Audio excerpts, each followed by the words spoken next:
ನಮಸ್ಕಾರ ರಿವ್ಯೂ ಚಾನೆಲ್ಗೆ ಸ್ವಾಗತ. ನಾನು ಸೌಖ್ಯ ಗಾಂವ್ಕರ್. ಸಿದ್ದರಾಮಯ್ಯ ಸರ್ಕಾರಕ್ಕೆ ಆರ್ಎಸ್ಎಸ್ ನಿರ್ಬಂಧಕ್ಕೆ ಸಂಬಂಧಪಟ್ಟಂತೆ ಈಗ ಮತ್ತೊಂದು ಬಿಗ್ ಸೆಟ್ ಬ್ಯಾಕ್. ಮೊನ್ನೆಯಷ್ಟೇ ಹೈಕೋರ್ಟ್, ಧಾರವಾಡ ಹೈಕೋರ್ಟ್ ಪೀಠ, ನೀವು ಸರ್ಕಾರದ ಆದೇಶದ ಮೂಲಕ ಸಂವಿಧಾನ ಕೊಟ್ಟಿರೋ ಹಕ್ಕು ಕಿತ್ತುಕೊಳ್ತೀರಾ ಅಂತ ಚಾಟಿ ಬೀಸಿ ತಡೆಯನ್ನ ಹಾಕಿತ್ತು. ಈಗ ಮತ್ತೊಂದು ಮಹತ್ವದ ಬೆಳವಣಿಗೆಯಲ್ಲಿ ಸೆಟ್ ಬ್ಯಾಕ್ ಆಗಿದೆ ಪ್ರಿಯಾಂಕ್ ಖರ್ಗೆ ಅವ್ರಿಗೆ ಮತ್ತು ಸರ್ಕಾರಕ್ಕೆ.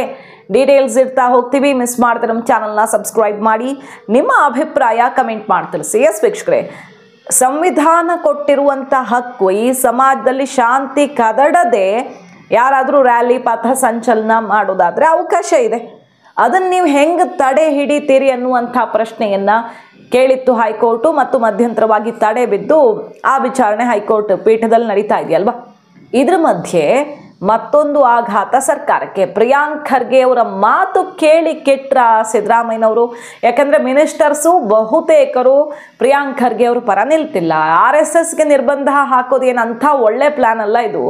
ಇದರಿಂದ ನಮ್ಗೆ ಲಾಭಕ್ಕಿಂತ ನಷ್ಟವೇ ಜಾಸ್ತಿ, ನಮಗೆ ತಿರುಗುಬಾಣ ಆಗತ್ತೆ ಅನ್ನೋ ರೀತಿಯಲ್ಲಿ ಸಂಪುಟದ ಹಲವಾರು ಸದಸ್ಯರು ಸಲಹೆ ಕೊಟ್ಟಿದ್ದಾರೆ.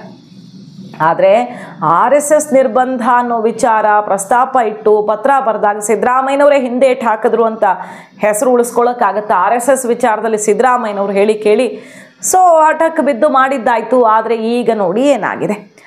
ಯಾರಾದರೂ ಸರ್ಕಾರಿ ಅಧಿಕಾರಿಗಳು ಗಣವೇಶ ಹಾಕಿದರೆ, ಪಥ ಸಂಚಲನದಲ್ಲಿ ಭಾಗಿಯಾದರೆ ಕಟ್ಟುನಿಟ್ಟಿನ ಕ್ರಮ ಅನ್ನೋ ಆದೇಶವನ್ನು ಹೊರಡಿಸ್ತು ಸರ್ಕಾರ. ಇದ್ದಕ್ಕಿದ್ದಂತೆ ಅವರನ್ನು ಸಸ್ಪೆಂಡ್ ಮಾಡ್ತೀವಿ ಅಂತ PDO ಒಬ್ಬರು ಸಸ್ಪೆಂಡ್ ಆದರು, ಬೇರೆ ಬೇರೆ ಹಾಸ್ಟೆಲ್ ಸಹಾಯಕ ಮತ್ತೊಬ್ಬರು ಅಂದ್ಕೊಂಡು ಸುಮಾರು ಜನಕ್ಕೆ ಆ್ಯಕ್ಷನ್ ಆಯಿತು.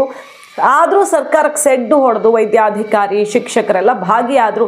ನಮ್ಮ ಇಚ್ಛೆ ಇಷ್ಟು ವರ್ಷಗಳಿಂದ ನಾವು ಮಾಡ್ಕೊಂಡು ಬಂದಿದ್ದೀವಿ, ಇದರಿಂದ ಏನು ಸಮಸ್ಯೆ ಆಗಲ್ಲ, ನಾವು ನಮ್ಮ ಡ್ಯೂಟಿಗೆ ಸಮಸ್ಯೆ ಮಾಡ್ತಿಲ್ಲ ಅಥವಾ ಸಮಾಜಕ್ಕೆ ಸಮಸ್ಯೆ ಮಾಡ್ತಿಲ್ಲ, ಯಾಕೆ ಹಾಕಬಾರ್ದು ಅಂತ ಸೆಡ್ಡು ಹೊಡೆದಿದ್ರು. ಇವತ್ತು KAT ಅಂದರೆ ಕರ್ನಾಟಕ ಆಡಳಿತಾತ್ಮಕ ನ್ಯಾಯ ಮಂಡಳಿ ಈಗ ಸರ್ಕಾರಕ್ಕೆ ಈ ಒಂದು ಅಮಾನತ್ತು ಆದೇಶ ವಾಪಸ್ ತಗೊಳ್ಬೇಕು ಅನ್ನೋ ರೀತಿಯಲ್ಲಿ ಆದೇಶ ಕೊಟ್ಟಿದೆ, ವಜಾ ಮಾಡಿದೆ ಅಮಾನತು ಆದೇಶವನ್ನು. RSS ಪಥ ಸಂಚಲನದಲ್ಲಿ ಭಾಗಿಯಾಗಿದ್ದಕ್ಕೆ PDO ಅಮಾನತ್ತಾಗಿದ್ದ ವಿಚಾರ ಕೇಸ್ ಹೋಗಿತ್ತು KATಗೆ. ಅಮಾನತ್ತಾಗಿದ್ದಂತಹ PDO ಪ್ರವೀಣ್ ಅವರು, ಇವರಿದ್ದಾರಲ್ಲ ತೇಜಸ್ವಿ ಸೂರ್ಯ ಸಂಸದರು, ಅವ್ರ ಕಚೇರಿಯಲ್ಲಿರುವಂತಹ ವಕೀಲರನ್ನ ಸಂಪರ್ಕ ಮಾಡಿ ಬೇರೆ ಬೇರೆಯವರೆಲ್ಲ ಅವ್ರಿಗೆ ಸಹಕಾರ ಕೊಟ್ಟಿದ್ರು. ಆಡಳಿತಾತ್ಮಕ ನ್ಯಾಯಮಂಡಳಿಯ ಮೊರೆ ಹೋಗಿದ್ರು. ಆಡಳಿತಾತ್ಮಕ ನ್ಯಾಯಮಂಡಳಿ ಚಾಟಿ ಬೀಸಿದೆ. ಅದು ಹೆಂಗೆ ನೀವು ಒಬ್ಬರ ಸರ್ಕಾರಿ ಕೆಲಸವನ್ನು ನೀವು ಈ ರೀತಿ ಒಂದು ಆದೇಶದ ಮೂಲಕ ಸಸ್ಪೆಂಡು ಮತ್ತೊಂದು ಅಂತ ಕ್ರಮ ಕೈಗೊಳ್ಳೋಕೆ ಸಾಧ್ಯ ಇದೆ, ಹೆಂಗಾಗತ್ತೆ ಅಂತ ಚಾಟಿ ಬೀಸಿದೆ. ಕೂಡಲೇ ಅಮಾನತು ಆದೇಶ ವಾಪಸ್ ತಗೊಳ್ಳಿ ಅಂತ ಪ್ರವೀಣ್ B ಅನ್ನೋರು ಟ್ರಿಬ್ಯುನಲ್ ಮೊರೆ ಹೋಗಿದ್ರು. ಗ್ರಾಮೀಣಾಭಿವೃದ್ಧಿ ಪಂಚಾಯತ್ ರಾಜ್ ಇಲಾಖೆ ಮುಖ್ಯಾಧಿಕಾರಿಗಳಿಂದ ಆದೇಶ ಹೊರಡಿಸಲಾಗಿತ್ತು, ಅವರನ್ನು ಅಮಾನತು ಮಾಡಿ. ಇವತ್ತು ಸರ್ಕಾರದ ಆದೇಶಕ್ಕೆ ನ್ಯಾಯಮಂಡಳಿ ತಡೆ ನೀಡಿದೆ. ರಾಜಕೀಯ ಪ್ರೇರಿತರಾಗಿ ಇದು ಅಮಾನತು ಮಾಡಿರೋದು ಅನ್ನುವಂಥ ವಿಚಾರ ಅಭಿಪ್ರಾಯ ಕೂಡ ನ್ಯಾಯಮಂಡಳಿ ವ್ಯಕ್ತಪಡಿಸಿದೆ. ಸೊ ಇಲ್ಲೂ ಕೂಡ ಸರ್ಕಾರಕ್ಕೆ ಬಿಗ್ ಸೆಟ್ ಬ್ಯಾಕ್. ಏನು ಖಟಕ್ ಬಿದ್ದಿದೆ ಸರ್ಕಾರ. ಈಗ ಏನೋ ಅಶಾಂತಿ ಸೃಷ್ಟಿಯಾಗಿಬಿಟ್ಟಿದೆ ಅನ್ನೋದಾದರೆ ಒಂದು ಕಡೆ, ಮತ್ತು ಎಲ್ರಿಗೂ ಕೋಲು ಕೋಲು ಕೋಲು ದೊಣ್ಣೆ, ನೀವು ದೊಣ್ಣೆ ಹಿಡ್ಕೊಂಡಿದ್ದೀರಾ. ಯಾರನ್ನು ಕೇಳಿದ್ರು ಅವ್ರು ಪಥ ಸಂಚಲನ ಮಾಡ್ಕೊಳ್ಳಿ, ದೊಣ್ಣೆ ಹಿಡಿಬೇಡಿ. ನೀವು ಸಂವಿಧಾನದ ಪ್ರತಿ ಹಿಡ್ಕೊಂಡು ಅಥವಾ ಸಂಬಂಧಪಟ್ಟಂತೆ ಬೇರೆ ಏನಾದರೂ ಮಾಡಿ ಕೋಲು ಹಿಡ್ಕೊಳ್ಬೇಡಿ. ಸರಿ, ನಾವು ಸಂವಿಧಾನ ವಿರೋಧಿಗಳಲ್ಲ, ಆದರೆ ನಾವು ಹೇಗೆ ಮಾಡ್ತಿದ್ವು ಅದನ್ನು ಮಾಡಬೇಕಲ್ಲ. ನೀವು ಸಡನ್ನಾಗಿ ಬಂದು ಇವತ್ತು ಕೋಲು ಹಿಡ್ಕೊಳ್ಬೇಡಿ ಅಂತೀರಾ, ನಾಳೆ ಟೊಪ್ಪಿ ಹಾಕ್ಕೊಳ್ಬೇಡಿ ಅಂತೀರಾ. ನೀವು ಹೇಳ್ದಾಗ ನಾವು ಚೇಂಜ್ ಮಾಡೋಕ್ಕಾಗತ್ತಾ? ನಾವು ಏನು ಮಾಡ್ತಿದ್ವು ಅದನ್ನು ಮಾಡ್ತೀವಿ. ನಿಮ್ಗೆ ಯಾರು ಅದನ್ನು ಕೇಳೋ ಹಕ್ಕು ಕೊಟ್ಟಿದ್ದು ಅಂತ RSSನ ವಾದ. ಕಡೆಗೆ ಸರ್ಕಾರಿ ಅಧಿಕಾರಿಗಳ ಸಂಬಳ ತಗೊಂಡು, ಸರ್ಕಾರದ ಸಂಬಳ ತಗೊಂಡು ಅವರ ಪಥಸಂಚಲನಕ್ಕೆ ಹೋಗ್ತೀರಾ, RSSಗೆ ಸೇರ್ಕೊಂಡು ಬಿಡಿ, ಪರ್ಮನೆಂಟ್ ಆಗಿ ಕಿತ್ತು ಬಿಸಾಕ್ತೀವಿ ಅನ್ನೋ ರೀತಿಯಲ್ಲಿ ಅಬ್ಬರಿಸಿದ್ರು. ಪ್ರಿಯಾಂಕ್ ಖರ್ಗೆ ಅವರಂತೂ CM PA ಆದರೂ ಬಿಡಲ್ಲ ಅಂತೆಲ್ಲ ಎಚ್ಚರಿಕೆ ಕೊಟ್ಟರು, ಕ್ರಮ ತಗೊಳ್ತೀವಿ ಅಂತ. ಆದರೆ ಈಗ ಆಡಳಿತಾತ್ಮಕ ನ್ಯಾಯಮಂಡಳಿ ಸರ್ಕಾರಕ್ಕೆ ಬಿಗ್ ಶಾಕ್ ಕೊಟ್ಟಿದೆ. ಅದನ್ನು ಮೇಲ್ಮನವಿ ಮತ್ತೆ ಪ್ರಶ್ನೆ ಮಾಡೋದು ಅಂಥದ್ದು ಆಗಬಹುದೇನೋ. ಆದರೆ ಈಗಂತೂ ಸರ್ಕಾರಕ್ಕೆ ಹಿನ್ನಡೆಗೆ. ಇದೇ ರೀತಿಯಲ್ಲಿ ಬೇರೆಯವರು ಕೂಡ ಆಡಳಿತಾತ್ಮಕ ನ್ಯಾಯಮಂಡಳಿ ಮೊರೆ ಹೋಗೋದಕ್ಕೆ ಅವಕಾಶ ಇದೆ. ಈ ತೀರ್ಪನ್ನು ಆಧಾರವಾಗಿ ಇಟ್ಕೊಂಡು ಅವರು ಕೂಡ ಆರಾಮಾಗಿ ಕ್ಲಿಯರ್ ಮಾಡಿಕೊಳ್ಬಹುದು. ಈಗ ಪ್ರವೀಣ್ ಅವರು ಇನ್ನೂ ಒಂದು ಆಪ್ಷನ್ ಇದೆ ಅವ್ರ ಮುಂದೆ. PDO ಸಸ್ಪೆಂಡ್ ಆಗಿದ್ದವರು ಪ್ರವೀಣ್ B, ನನಗೆ ಮಾನಸಿಕವಾಗಿ ತುಂಬ ನೋವಾಗಿದೆ ಈ ರೀತಿ ಕ್ರಮದಿಂದಾಗಿ, ನನಗೆ ಪರಿಹಾರ ಕೊಡಬೇಕು ಅಂತಲೂ ಹೋಗೋ ಚಾನ್ಸಸ್ ಇದೆಯಂತೆ. ಅವರು ನೋಡಬೇಕು ಏನಾಗುತ್ತೆ ಅಂತ. ಇನ್ನು ಈ ಎರಡೂ ಬೆಳವಣಿಗೆಗಳಲ್ಲಿ ಸರ್ಕಾರ ಸರಿಯಾದ ಚಾಟಿ ಏಟು ತಿಂದಿದೆ ಕೋರ್ಟ್ನಿಂದ. ಕೋರ್ಟು ಹಾಗೆ ಹೇಳಿದೆ, ಸಂವಿಧಾನದ ಹಕ್ಕನ್ನು ನೀವು ಒಂದು ಆದೇಶ ಹೊರಡಿಸಿ ಕಿತ್ಕೊಂಡು ಬಿಡ್ತೀರಾ, ಏನು ನಡೆಸ್ತಿದ್ದೀರಿ ಅಂತಲೇ ಕೇಳಿರೋದು. ಸರ್ಕಾರಕ್ಕೆ ಇದು ಗೊತ್ತಿಲ್ಲ ಅಂತಲ್ಲ, ಒಂದು ಸಲ ಬಗ್ಗಿಸಿದ್ವಲ್ಲ ಅನ್ನೋ ಸಮಾಧಾನಕ್ಕೋಸ್ಕರ ಮಾಡ್ತಿದ್ದಾರೋ ಅನ್ನೋ ರೀತಿಯಲ್ಲಿ ಅನ್ನಿಸ್ತಿದೆ ಇದು ಕೇಳಿಬರ್ತಿರೋ ಆಕ್ರೋಶ. ಈಗ ಪಥಸಂಚಲನಕ್ಕೆ ಸಂಬಂಧಪಟ್ಟಂತೆ ಚಿತ್ತಾಪುರದ್ದು ಮುಂದೂಡಿಕೆಯಾಗಿದೆ. ಅಂದರೆ ಟೆಕ್ನಿಕಲಿ RSS ಅನ್ನು ಸಿಕ್ಕಾಕ್ಸೋ ರೀತಿ ಪ್ಲ್ಯಾನ್ ಮಾಡಿಕೊಳ್ಳಲಾಗಿತ್ತು.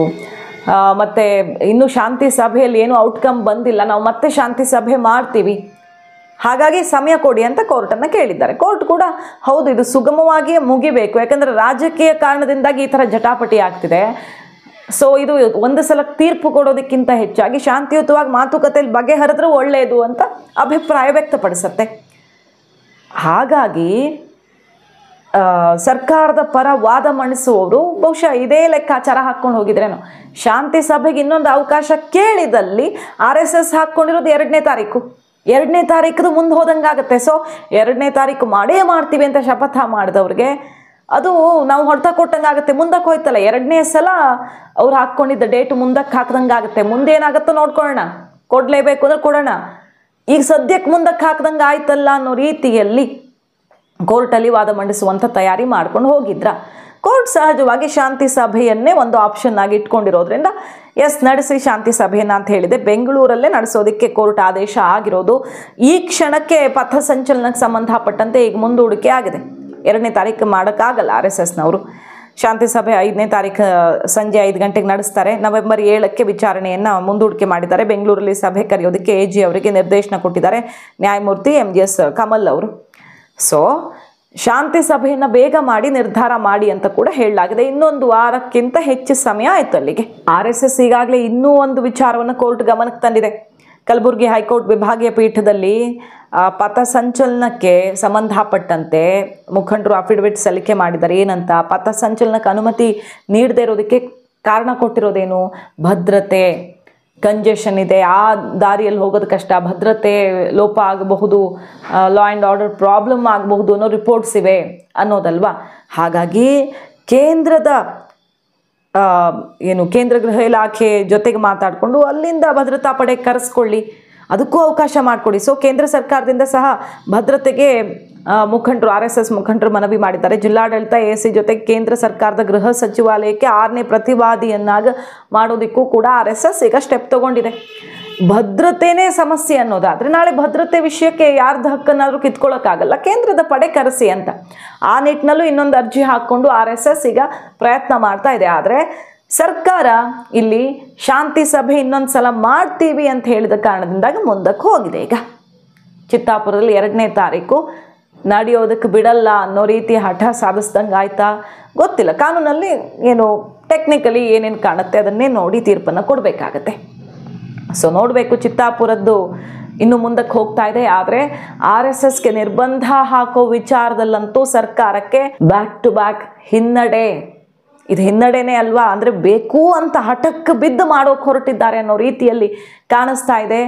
ಇದು 4 ದಿನ ಮುಂದಕ್ಕೆ ಹೋದರೂ ಕೂಡ RSSನ್ನು ಕಟ್ಟಿ ಹಾಕೋದಿಕ್ಕಂತೂ ಸಾಧ್ಯವಿಲ್ಲ ಅನ್ನೋದು ವೆರಿ ವೆರಿ ಕ್ಲಿಯರ್.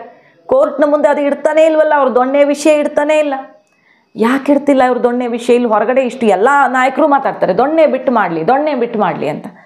ದೊಣ್ಣೆ ವಿಷಯ ಕೋರ್ಟಲ್ಲಿ ತೆಗೆಯೋದೇ ಇಲ್ಲ, ಬರೀ ಅಲ್ಲಿ ಲಾ ಆ್ಯಂಡ್ ಆರ್ಡರ್ ಪ್ರಾಬ್ಲಮ್ ಆಗತ್ತೆ ನಮಗೆ ಅಂತ ಮಾತ್ರ ಮಾತಾಡ್ತಾರೆ. ಸೊ ಇವ್ರು ಹೇಳೋಕೆ ಹೊರಟಿರೋದ್ರ ಬಗ್ಗೆ ಇವ್ರಿಗೆ ಕಾನ್ಫಿಡೆನ್ಸ್ ಇಲ್ಲ, ಆದರೂ ಹಠ ಬಿಡೋಕ್ಕೆ ರೆಡಿ ಇಲ್ಲ ಅನ್ನೋ ರೀತಿ ಆಕ್ರೋಶ ಈಗ ಸಿಡಿದಿರೋದು ಸರ್ಕಾರಕ್ಕೆ ಮತ್ತೊಮ್ಮೆ ಮುಜುಗರ ಆಗಿದೆ. ಮಾಹಿತಿ ಇಷ್ಟ ಆಗಿದ್ರೆ ಮಿಸ್ ಮಾಡಿದ್ರೆ ನಮ್ಮ ಚಾನಲ್ನ ಸಬ್ಸ್ಕ್ರೈಬ್ ಮಾಡಿ, ನಿಮ್ಮ ಅಭಿಪ್ರಾಯ ಕಮೆಂಟ್ ಮಾಡಿ ತಿಳಿಸಿ. Thank you.